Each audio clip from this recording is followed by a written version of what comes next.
It's a tremendous honor, as I'm sure you realize, I certainly realize, to be selected to deliver the Bruno DeFinetti lecture. And I'm incredibly grateful to the committee for inviting me to do this. And I hope I won't, as I go through the presentation, repeat the fact that I made a mistake on the very first slide and got the date wrong. See if you can spot all the deliberate errors on all the other slides, and let me know. There should have been distributed through all rooms a couple of sheets of paper, one of which is a little quiz, and another a scoring sheet. Don't do anything with them yet, and in particular, resist the itch to contact Google or Wikipedia. Just wait and see. We'll come to them later on. So Bruno DeFinetti,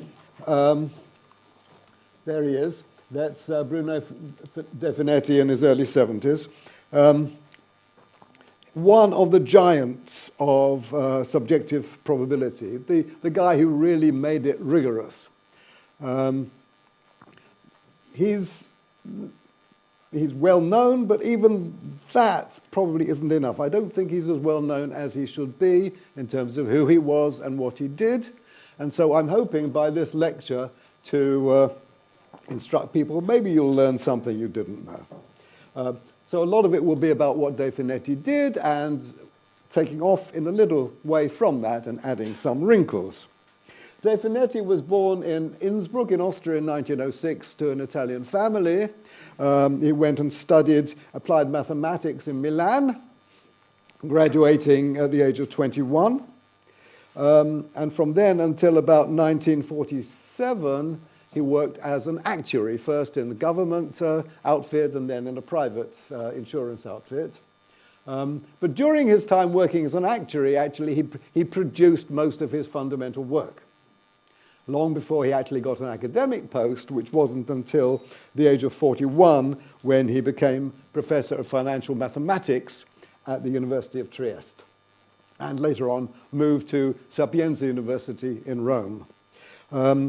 He made many important contributions to probability and statistics and related fields beyond his vital contributions I shall talk about today in subjective probability. He worked initially on population genetics. He had some groundbreaking contributions to the theory of stochastic processes with independent increments, laying the foundations for later work by Kolmogorov and Levy. And he was a prominent advocate of and developer of the theory of finitely additive probability. My own contact with him goes back to the late 60s, I think, when I met him briefly when I was on a visit to Rome. In the early 1970s, the head of my department, Dennis Lindley, invited him to come and deliver some lectures, a week's lectures, which were absolutely fabulous. And soon after that appeared the English translation of his famous book, Théorie de la Probabilité, Theory of Probability, which I think made his name in the English-speaking world. That was in the mid-70s. At that point, Dennis Lindley, my boss, said publicly, I think everybody should be given 2 years off to read DeFinetti's book. Do you think he did it? He lived up to his word? Not a chance. But I did read DeFinetti's book, and it was absolutely wonderful. And he's got a very individual style, which maybe takes a little bit of getting used to, but perseverance is definitely worth the effort. I met DeFinetti again at the very first, I think this was the very first real Bayesian conference at Fontainebleau in France in 1976. And looking around the audience, I see a couple of people who were there. Stand up! Stand up, let's see you. Yeah, at least Michael. Hello, Michael. One of the, so at least a couple of survivors. There were about 25 people there, and I don't think there was any Bayesian in the world who wasn't there. So it's a bit different from later ISBA, and DeFinetti was there. And I remember the lecture he gave a fascinating lecture. He started off talking in English. Most of the proceedings were in English, and then he made a quotation from Émile Borel in French and continued to talk in French. After a little while, he channeled Kolmogorov in German, actually, and continued to talk in German. So I don't think anybody had any idea what he was actually saying. But it was fascinating. And I last saw him at a conference on exchangeability in Rome in 1981, a few years before his death. So, what I'm going to talk about today, DeFinetti's objectivity. DeFinetti is famous as a subjectivist, and famous for the quote that appears in the preface of the English translation of his book, where he said, "Probability does not exist." This is in a 2-volume book called Theory of Probability. So you think it's maybe, if it did exist, how long would the book have been? But what I want to point out, he wasn't against objectivity. He was against objectivism, by which he meant the belief that there was such a thing as objective probabilities. In other words, what he meant by probability does not exist, it was not that there are no such things as probabilities and we shouldn't deal with them, but it is not something out there in the material world. It's not something which is a feature of nature. On the other, it's a feature of our understanding of nature. It's a mental concept. Just as logic, if you like, isn't out there in the world. The world has a one-valued logic, it just does what it does, but we have a two-valued logic where we think of possibilities which the world hasn't considered. So that probability is a bit like that. It's a mental, psychological theory. So it's a feature of my description of the world. That leads to the theory of subjective, a word which is a bit pejorative sometimes. So I actually sometimes prefer to call it personal probability, along with Savage, but it hasn't really caught on. So what else is it? It's not objectivism in the sense that a belief in objective probabilities. Certainly not. That goes against the grain of so much of probability and statistics, of course, but that was his forte. Is it anything to do with objective Bayes? So Tony O'Hagan gave a few descriptions, synonyms of objective Bayes. I've got another one there. I call it objectionable Bayes. This is the idea of reference priors and all that sort of stuff. That's got nothing to do with what I'm talking about or what DeFinetti talked about, so we'll move swiftly on. So not objectivism, not objective Bayes, but objectivity. What does that mean for DeFinetti?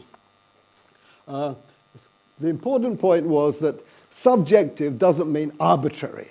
It doesn't mean you're free to do whatever you choose. Well, you are free to do whatever you choose, but it doesn't mean to say you're sensible in doing so. So the whole idea is to have objective criteria for making probability judgments and for assessing and criticizing probability judgments.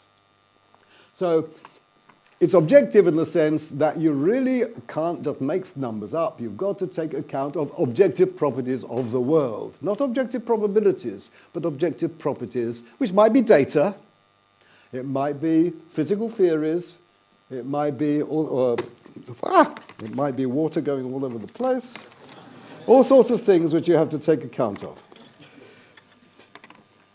Luckily, I don't think it's affected the electronics. And once you've made this description and taken account of them, you really ought to check again with the world. Have you done a good job of making such a description? Also, DeFinetti was a positivist in the sense that he cared very much about observables. And the idea of probability is something that attaches to individual uncertain events and quantities, which could be observed and might be observed in the future. And when we do that, we can see if we've got it right or wrong. We can lay our head on the track, and we can be right or wrong, or the head can be chopped off if we didn't get the time of the incoming train right. Be careful. We can actually do the comparison and see if we were good or bad. In particular, because he's got this strong emphasis on observables, he wasn't a great one for unknown parameters. As Lindley said, we should deal with Roman letters, not Greek letters. Forget thetas and mus and all the rest of it. And yet he did lay the most important foundations for understanding parametric statistical models. So that goes against what a lot of people here are spending their whole lifetimes doing, unfortunately. So his idea of what statistics was all about was prediction, to make probabilistic prediction, expressing uncertainty, about real quantities, but ones you haven't yet observed. And later on, you take your previous observations properly into account in as objective a way as you possibly can.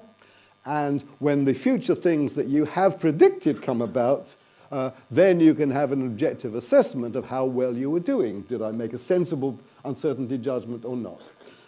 Something I'm not going to say much about is that he also thought, from his positivist point of view, that only finite combination of events are meaningful. So everything to do with laws of large numbers and stuff like that he only did finitely additive probability. There are a lot of the things that we do in probability theory are based on countable additivity, and they need, to say the least, careful rephrasing when you move to finitely additive probability. Although I appreciate his philosophy of that, I must say I find the mathematics rather daunting, so I skip over it.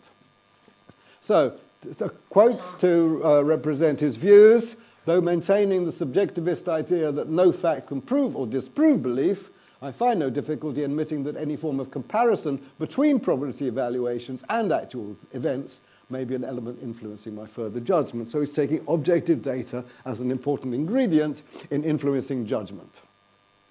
Subjectivists believe that every evaluation of probability is based on available information, including objective data. And therefore he splits probability evaluation. Every probability evaluation essentially depends on two components: the objective component consisting of the evidence of known data and facts, and the subjective component consisting of the opinion concerning unknown facts based on known evidence. And he made a big thing of this in terms of frequentist understandings of probability too, saying there is, if you have some idea of a relative frequency definition of probability, you've still got to make choices to just which sequence you're talking about, what is relevant, whether you can think of independent identical trials or whatever. So there's a lot of, even in non-subjective points of view about probability, he makes this as a strong point. We'll come on to things related to that. So let's think about, yeah, and he made a very important distinction, although this isn't a quote from him, that to make the distinction between the evaluation of probability and the definition of probability, so you can take into account things like symmetries of frequencies, so symmetries are the basis of the classical Laplace type definition of probability, frequencies the definition of von Mises and other definitions of probability. But the point is, you take these into account, but you don't make them part of the definition. They just help you in the evaluation, assessment and evaluation of probabilities. Now, an interesting point here is that if I'm thinking about observable events, they're unique, basically. So you think about a single event and you attach a probability to it. And from the purely subjectivist point of view, this isn't really a problem. This is what do I think is going to happen and how strongly do I believe it? But from any other point of view, it can be a bit problematic. So, suppose you listen to the weather forecast on the radio, and he says the guy says there's a 30% chance that it will rain in Edinburgh today. And different tomorrow, of course. What does that mean? There's a quote from Angelina Jolie, who had an operation on her to remove her breast because her doctors estimated that she had an 87% chance of breast cancer, although the risk is different in the case of each woman. So what is that 87%? It's not a frequency, is it? When bin Laden was located and dealt with under Obama's presidency, he said they weren't sure that he was there, but it was a 55-45 situation under which they would act on. So this was definitely a one-off event. So what is the probability of a one-off event? What does it mean? People do it all the time. As far as DeFinetti is concerned, it's not really an issue. It's just maybe related to betting behavior. But if you think about it, it can be a bit problematic. How to interpret these things? How can we actually put numbers on them? And once we have done so, how can we assess whether we've done a good or a bad job of it? So these are the various questions I will be addressing. But a bit of a diversion first into the relationship between subjective probability and frequencies. And my belief, following DeFinetti, is that only the subjective view explains why we should use frequencies to estimate probabilities. There isn't really an objective probability theory of why we should use objectivist probabilities. It's just taken for granted. But we can explain it with subjective probability. And the theory is wonderful theory of exchangeability, which is the main mathematical contribution rather than philosophical. So we consider an infinite sequence of binary variables, maybe tosses of a coin, that's the obvious thing, or perhaps tosses of what over here we call a drawing pin, and some may call a thumbtack, which is with a point up or point down. It's not so obviously symmetrical. Well, what can you assume about that? Here I am thinking about what might happen in this sequence of tosses. I've got to express my uncertainty over this sequence. And I can think, if I think about tosses 1, 6, 4, 8, and 2, well, maybe what I think about that sequence of outcomes will be the same as what I think about the sequence of outcomes 9, 6, 12, 18, or 34. I mean, I don't really care how I label them. So I have a probability distribution which gives the same probabilities to events, to the outcome sequences, irrespective of the order in which I think about them. That's a very, very simple and very, very appealing property of exchangeability, just indifference to the order. It wouldn't work for everything. For rainy days, it would be a very bad assumption, for example. You don't think all the... looking to the future, I don't think today and tomorrow and the day after, it might really depend on what I'm thinking of, especially when winter comes. And what he proved, DeFinetti's famous theorem, is that any such sequence, and if it can be infinite, can be written as a mixture of the probability of a sequence of outcomes is this mixture of the binomial probability of that sequence, where R is the number of successes, and n minus R the number of failures, or ones and zeros, integrated with respect to some distribution of theta. And we can interpret that, if we wish, as there is an unknown parameter theta under which we have independent, identically distributed observations with probability theta, Bernoulli sequence. But we don't know what theta is, and therefore we have to integrate this out with respect to some distribution, f of theta. So they can think of that as a prior distribution for theta. It's magicked out of nowhere. But it says, but the important thing, it says conditional on this magic theta, it looks like independent identical trials. So we've got the objective understanding of probability for free, basically.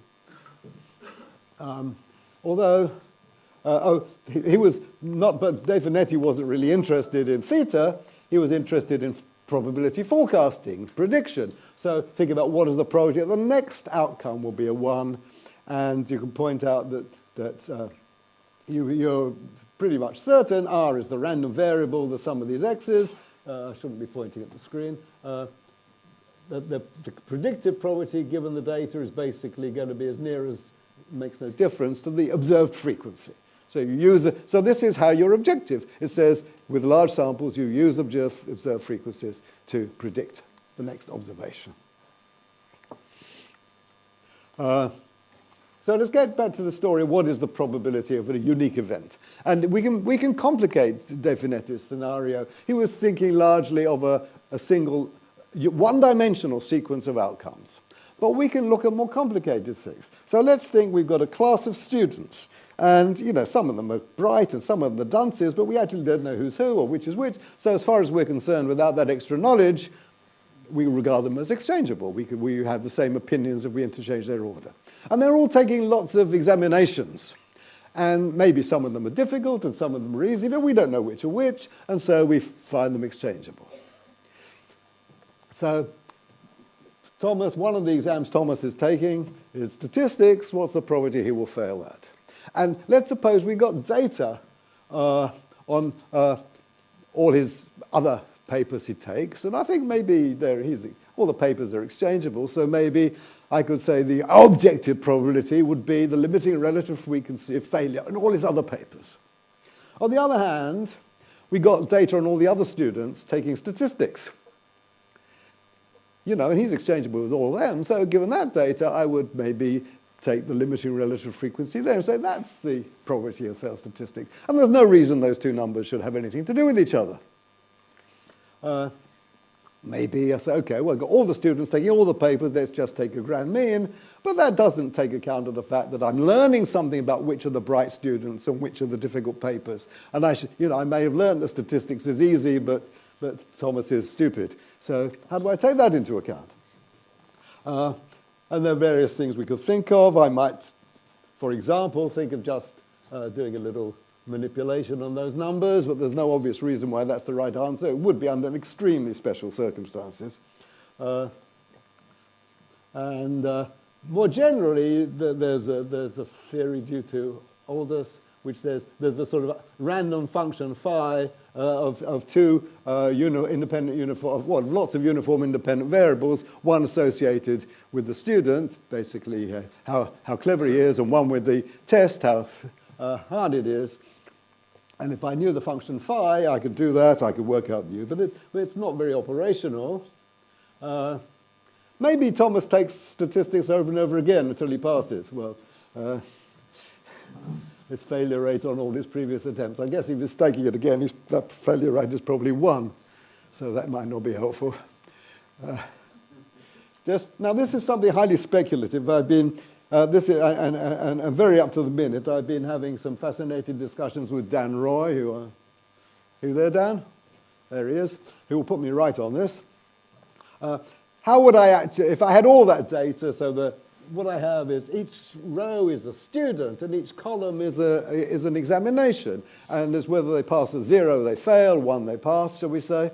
And I got all the data on everybody else, on all the other, and on Thomas, all except his results on statistics, which he's just about to set. So how's he going to do? So on the basis of all that, I mean, any questions on this? Dan is over there, all right? But this is what I think you do. You look at a sort of local pattern of what happens, and I put a little pattern, but it should be a very big one, of the locally 0s and 1s for students and tests. And you see where else does that appear in the sequence? Well, there it appears. And there it appears, and the point corresponding to Thomas is a 1. And then I look again, and I find it again, and sometimes I get a 1, sometimes I get a 0, and I take some sort of limiting operation, and I maybe do a lot of permuting of rows and columns as well, because that should be allowed because of exchangeability. Gets a bit complicated. And in principle, here is a recipe for working out is it the objective probability that are fair statistics? I leave you to ponder about that. The point is, it would be the subjective probability conditional on all the other information I've given you. Now, but that depends on what information I've given you. If I've only given you Thomas's results on his other papers, I would have one assessment. If I've only given you the other students' performance on statistics, I get an appropriate assessment, but based on different objective data. If I give you the whole lot, which is kind of unlikely, I get a different assessment. So there is no objective probability, it's just a predictive probability based on what I am taking into account.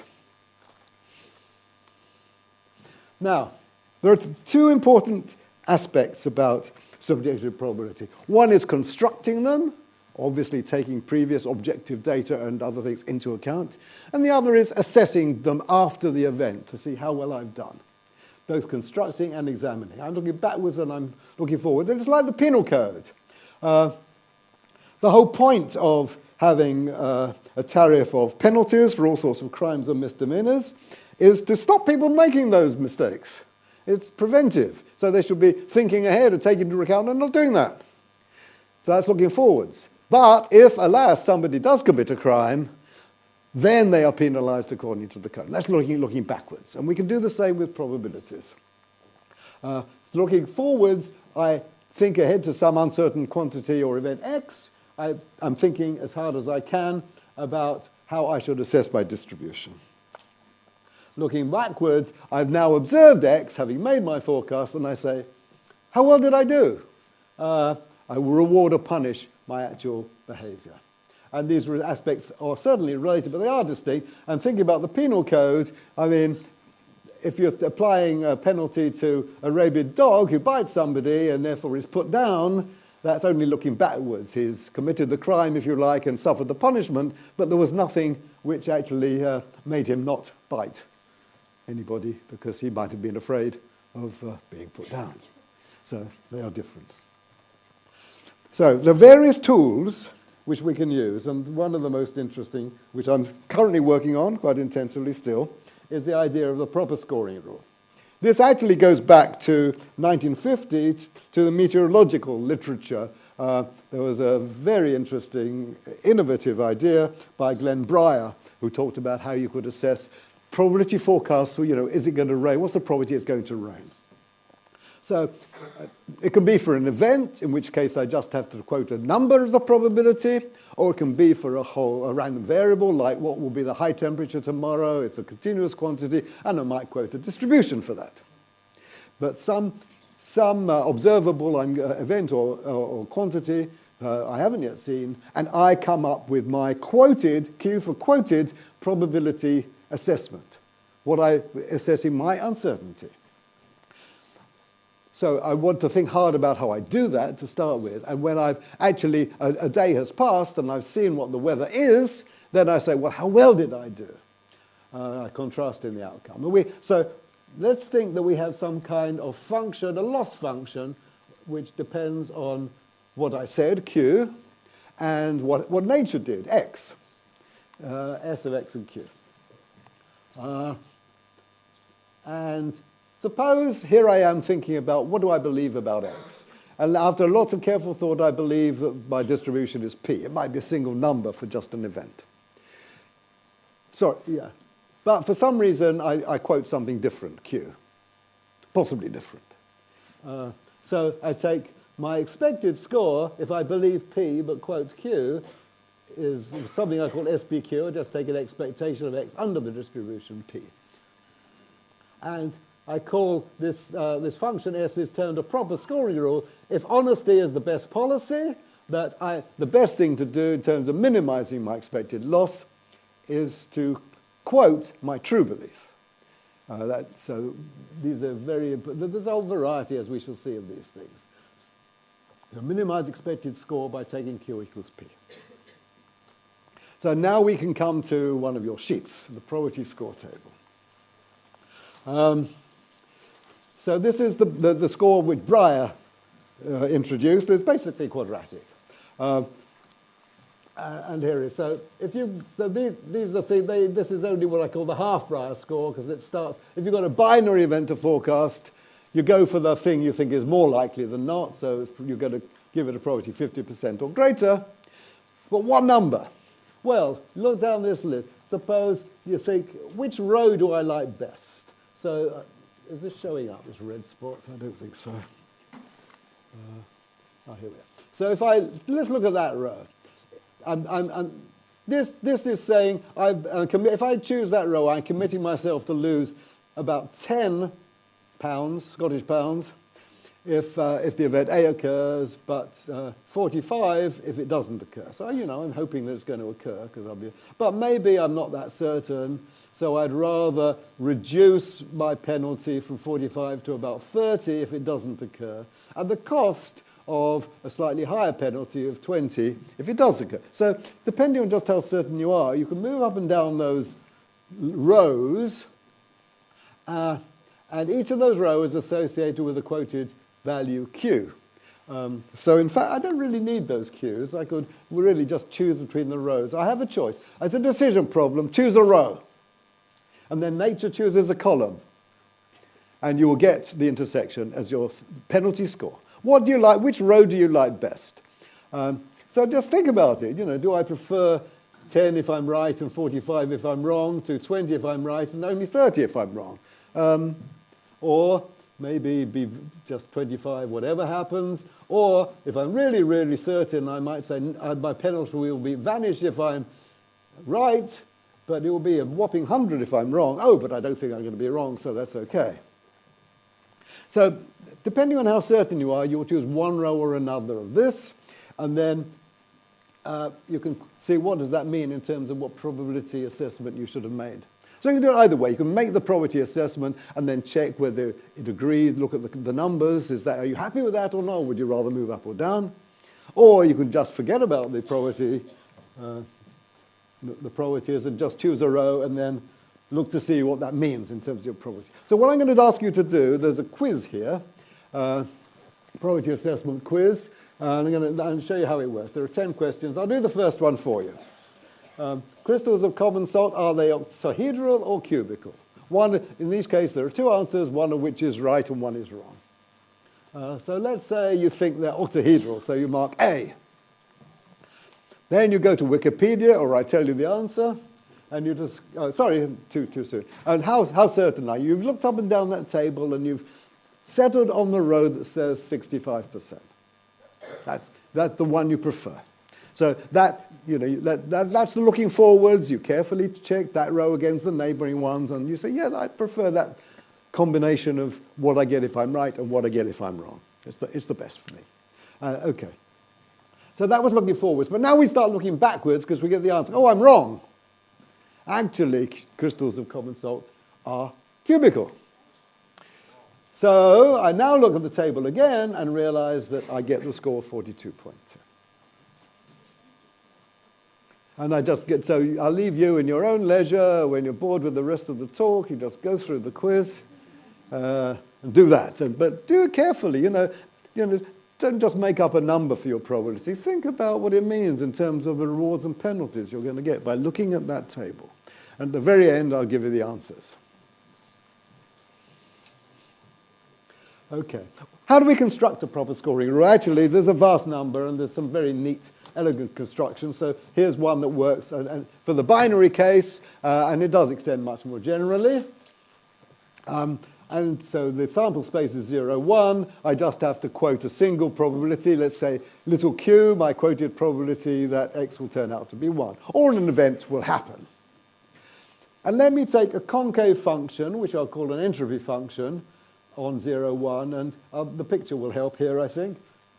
So what I'm saying, here's my concave function as a function of q, h of q. This says S of xq, how do I compute it? This says, take the value q, take the tangent, I'm assuming it's continuously differentiable for simplicity, take the tangent at that point and extend it to hit the two values 0 and 1, and this will be the score to quote, you'll get your penalty score if it turns out that x is 1, and this will be the score if it turns out that it's 0.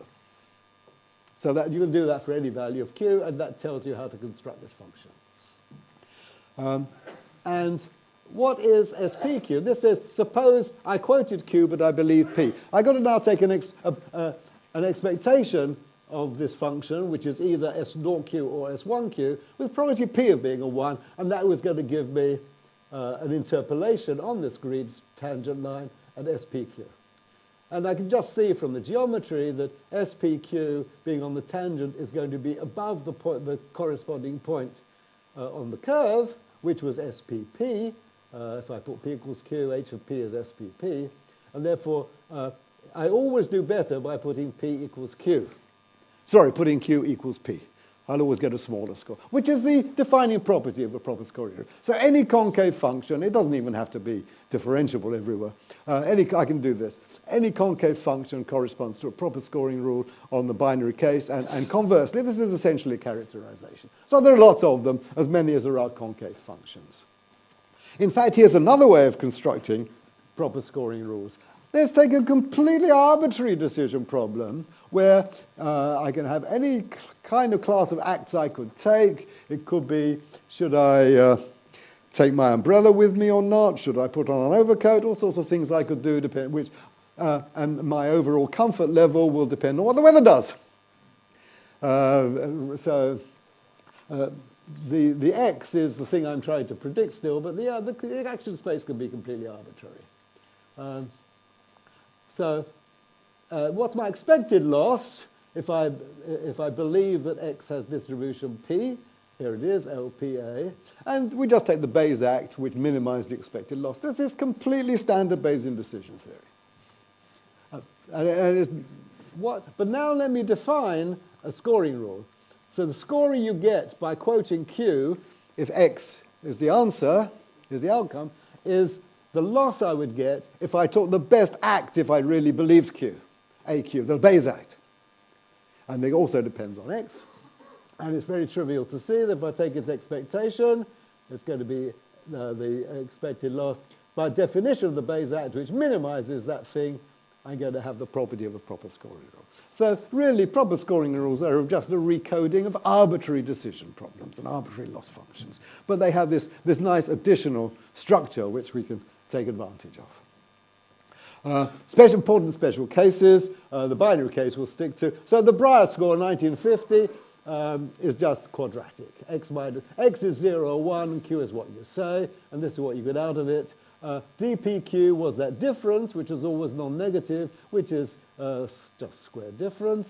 And DeFinetti made extensive use of that, not only in theory, I'll talk about some of his theory, but in practice. He used to be rather keen on football, as we all are at the moment, I guess, or some of us perhaps not.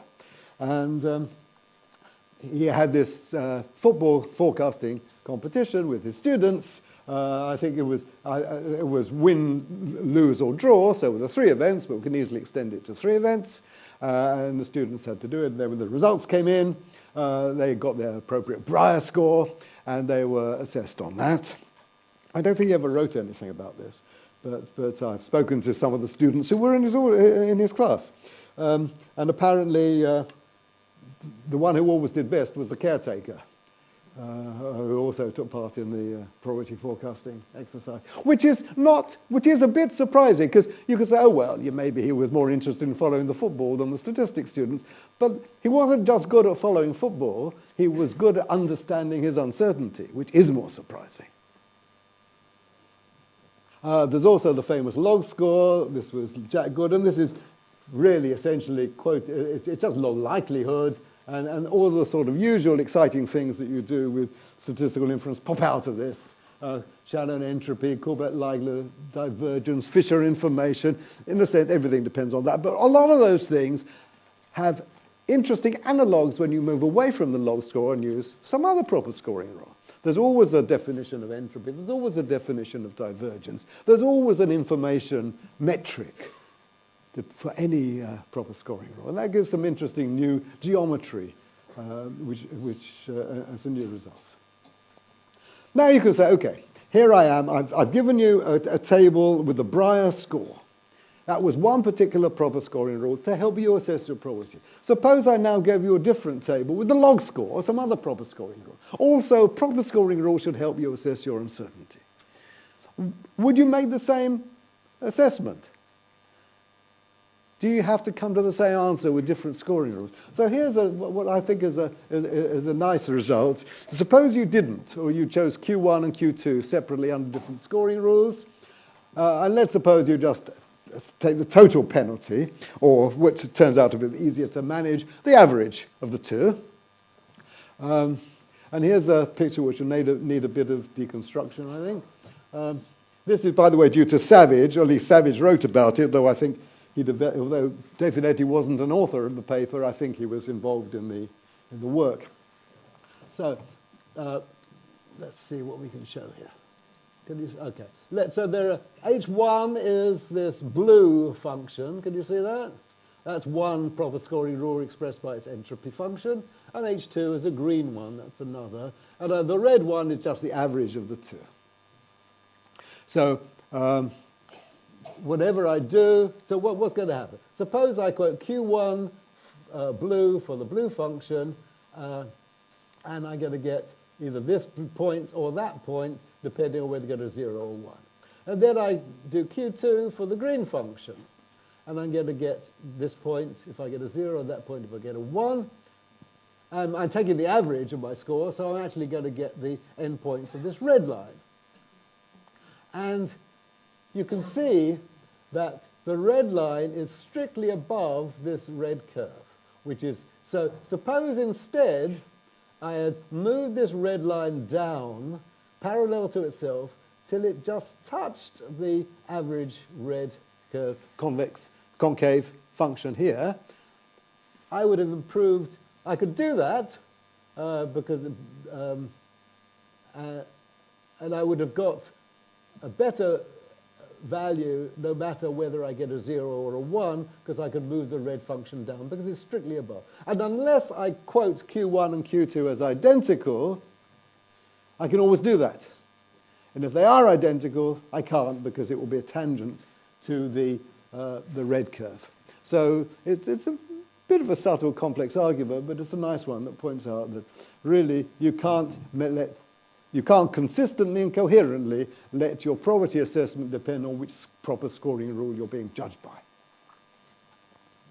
And DeFinetti made a lot of use of this kind of argument to justify probability theory, why probabilities should behave as we know they should. So here's an example. Suppose I ask you to assess your probability for an event E, whether it will rain tomorrow, say, and you say 80%. And now, quite separately, I say, what's your probability it won't rain tomorrow? And you say 40%. Okay, two separate judgments, two separate numbers. Why is that a bad thing to do? Let's look at my Brier score. Under my assessment for Q1, for whether it will rain, if it does rain, I will get 1 minus Q1 squared plus Q0. Q0 is 1 minus Q1 squared is what I'll get because it did rain, and therefore that was my assessment. It's small if I was close to 1, of course. On the other hand, I separately made a different assessment for it not raining. Oh, and I got that wrong because it was wrong. It was wrong that it wasn't raining. It did rain. And therefore, my score I get from that is Q0 squared. And if that, which could be high if Q0 is big. And similarly, if it doesn't occur, if it doesn't rain, this will be my total score. So look at it geometrically in this picture. Q1 goes along the horizontal and Q0 along the vertical axis. I've chosen the point P1, 0.8, 0.4. And my simple Pythagoras, my score, if the event occurs, is my squared distance from P1 to B. If it doesn't occur, is my squared distance from P1 to A. And it's clear that was a silly thing to do, because I could reduce both of those values, do better whatever happened, by moving onto the line joining A and B, for example, perpendicular to P2, which proves 7.3, but lots of other values would be better, make both of these things shorter. And so unless I actually start off on this line, which means both probabilities are non-negative and they sum to 1, I could have done better, and I should have done better. And so I was doing something stupid. So this is what DeFinetti calls coherence. My probability judgment should hang together. In an economic sense, I shouldn't do something which I could have done better no matter what nature does to me. Why should I do that? Why? It's dominated, throw it away. So that's the argument why the probability of an event and its complement should add to 1. Similar argument, any partition, probabilities of all the elements in the partition have to add to 1, the countable additivity rule. Okay. And a similar, more complex, but really very, very lovely argument in three-dimensional geometry works with compound probabilities. Suppose I quite separately assess the probability for an event B, shall we say, and a probability for the conjunction of A and B, and a conditional probability for A given B. And that's something I'll only get my penalty if B occurs, otherwise it's called off and there's no penalty of any kind. And then the penalty I do get depends on whether A occurs or not. And if you do a similar sort of thing for looking at that, there's a cube, and the point, so P of A given B, you can see where it goes along here, and P of B goes along there, and P of A and B goes upwards, and I get a point somewhere in that cube that stresses my triple of assessments for all those numbers. And you can see, you can work out by Pythagoras what the corresponding total losses you would get would be if A doesn't occur but B does, it will be the squared length of this. If B doesn't occur, it will be the squared length of that. And if A and B both occur, it will be a squared length of that to the far corner there. And you can quite easily convince yourself that unless those three red lines all lie in one plane, there is another point I could have chosen which would make all those lengths shorter. And therefore, to be coherent, I should make sure all those lines lie in one plane. And then you do a little bit of wonderful three-dimensional trigonometry, and you realize that that will be true if and only if you have this relationship that the probability of the compound event A intersection B has to be the product of P of B and P of A given B, which is, of course, essentially the compound law of probability, which, of course, will lead on to Bayes' theorem, so we like that. Right.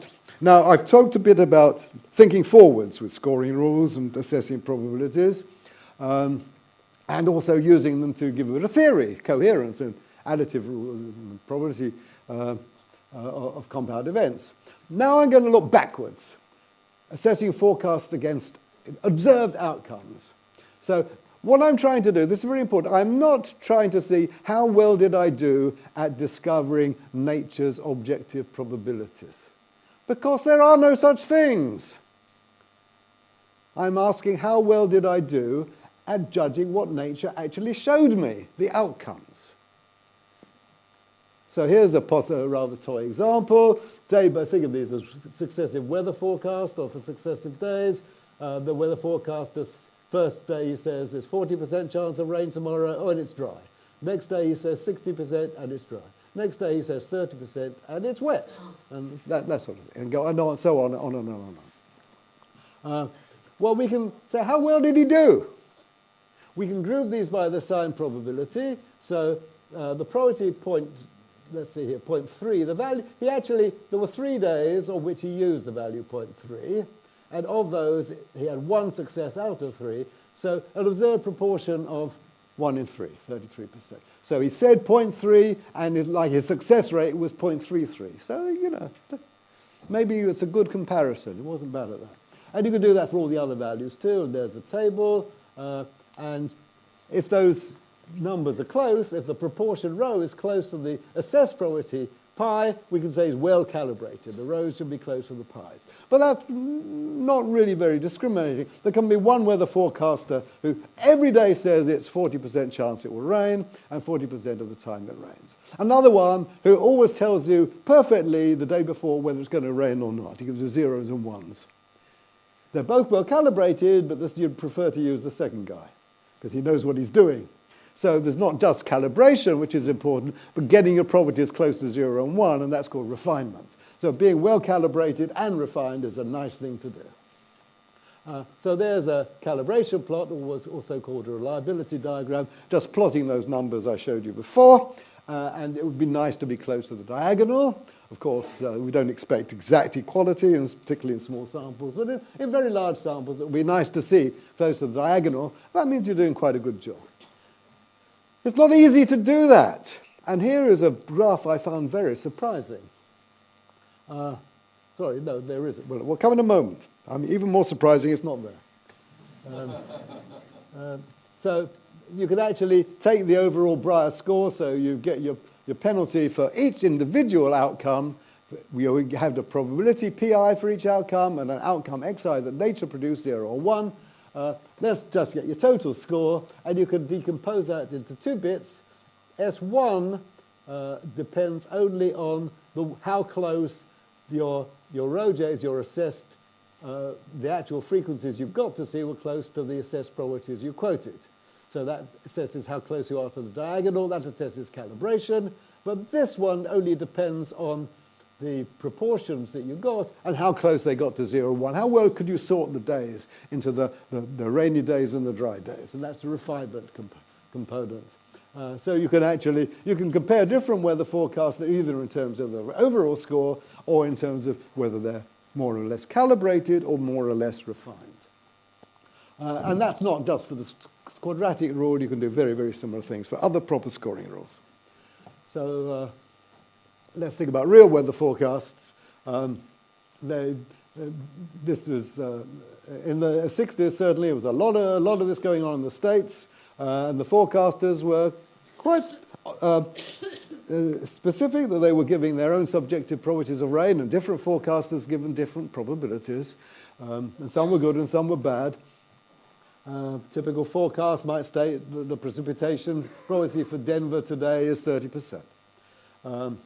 Millions of these forecasts were issued, and of course we can do the comparison. And here is, as I said, what I think a very surprising diagram in terms of how well they did. And so there's thousands of forecasts going there, aggregated over a lot of weather forecasters. They're going in there, and each point is, so there's 172 times the forecast of around 50% was used, and the actual frequency was about 45%. Pretty darn good. So it can be done, but it comes with training. It's not an easy thing to do. And just because you're good at forecasting the weather, it doesn't mean you'll be good at forecasting the stock market index or anything like that. It seems to be very domain dependent. But skill can be achieved. You can actually take the calibration criterion and bring refinement into that. So here we have the succession of probability forecasts and days of some forecaster. And let me ask for a bit more incisive test of calibration. I'm not going to look at the whole, just the values which he said 0.4 or whatever and see what came. I'm going to choose some other sequence in some quite complicated way. So it might be just look at those days which have a prime number on a weekday. They immediately follow 2 wet and 2 dry days, and the forecast admitted was 0.6 or greater. So something which depends in a well-computable way on previous information in the sequence and in the forecasts. I could ask that pulls out a subsequence of days, and then I look at the outcomes on those days, and I look at the forecasts on those days, and I compare them. The average outcome, just the relative frequency, and the average of all the forecasts, but on a subsequence. And I put as a criterion that these two, for large data sets, should be essentially the same. Why should I ask that? Well, here's one reason. Suppose that my forecasts were constructed as follows. I start off on day 0 with some really complicated joint distribution of the infinite following sequence of wet and dry days. And I just use conditioning in that distribution to give my forecast. Whatever I've observed, I take that completely unspecified, but I've got it, this joint distribution, I condition, and that's my forecast. And if I do that, I can show that with probability 1, I expect I will satisfy this criterion. So if this isn't satisfied, some event which I was sure was going to happen hasn't happened. That really means I'm a lousy forecaster. And so that's why it's a good criterion. To be a good forecaster, I should have this property. It doesn't matter what kind of sequence, how much information I take into account. So let's suppose that I ask that you could do this for every single computable sequence. And let's suppose you do that as well. And you're with 2 weather forecasts, and we come up day by day with our own probability forecasts, and we don't communicate. We see the same outcomes, but we don't share anything else. And we come up with different numbers, and they're both well calibrated. In that strong sense of all these subsequences, what you can show is that we've got to agree, which is rather remarkable because we haven't spoken to each other. Unless we both agree asymptotically in the sense that the difference between our forecast tends to 0, we can't both be well calibrated. But we should both want to be well calibrated. Now this is rather puzzling, I find, because it means that, okay, you've got your probabilities and you're well calibrated. I have to use your probabilities to be well calibrated. Your probabilities must be there's something objective about your probabilities, because you're the only person who can get it right. If I don't agree with you, I got it wrong. So maybe there's some sort of objective probability coming out of this subjective approach. And we no longer have any scope for subjectivity. We've got objective forecasts. Slight problem. There's no way I can produce this sequence of well-calibrated forecasts. It would be lovely if I had it, but you can show by a sort of diagonal argument, you get to a contradiction if you believe that you could actually do this. So, yeah. Another complication is, suppose I have more information. I also get previous temperature as well as previous wet and dry days to take into account. Now, two forecasters, again taking the identical information into account, but different information, more expanded information. Again, we should agree, we can be tested against all the computable subsequences, which, by the way, can also take the previous temperature into account now, so there's more of them. And again, we have to agree, but the values will be different. So whatever these values are, even if we could compute them, they depend, not unreasonably, on what information I'm taking into account. So they're, in a sense, more like logical than objective probabilities. They're relative to the information that I'm using. And one thing, and this is getting highly speculative now, some people have this strong belief that at a deep enough level with a strong enough description, everything is deterministic. And if you really do believe that, how can you square that with measuring uncertainty with probabilities between zeros and ones? Actually, I'm agnostic about whether at a deep level everything is deterministic, and frankly, I don't care. I don't think it's relevant. Because I don't have that information. I have a much smaller amount of information. If it were true, and if I had all that relevant information to make my deterministic forecasts, I'd be coming up with zeros and ones, and I'd be getting it right. And I'd be well calibrated. But I don't. I got less information, and it's appropriate then to come up with something which is not 0 or 1, which are the appropriate things related to the partial information I've got. So here is probability as an expression of ignorance, but relative to the state of information I've got. And possibly, this is even more speculative, that this relates to the relationship between deterministic chaos and probabilistic uncertainty. As I'm sure you know, the chaotic phenomena are those where, in a sense, there are completely deterministic evolution equations describing how they change in time, but there's incredible sensitivity to initial conditions. And if you don't, if they're out in the millionth decimal place or something of a specification of the initial condition, then after a certain time you have no idea what's going to happen.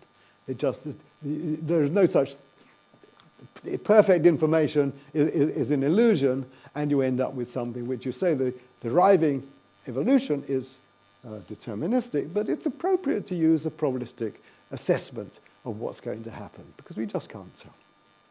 So I say no more about that, because, as I say, highly speculative. So, to conclude, what are the lessons?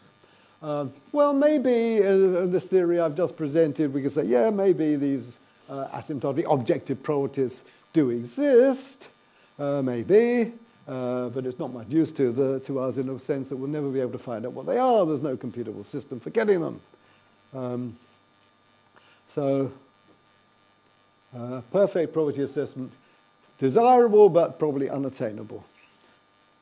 So do the best we can, which is to say, assess our subjective opinions about what's going on. And to finish, if you can see that, here are the answers to your quiz. I hope you've all been doing it all and finished it.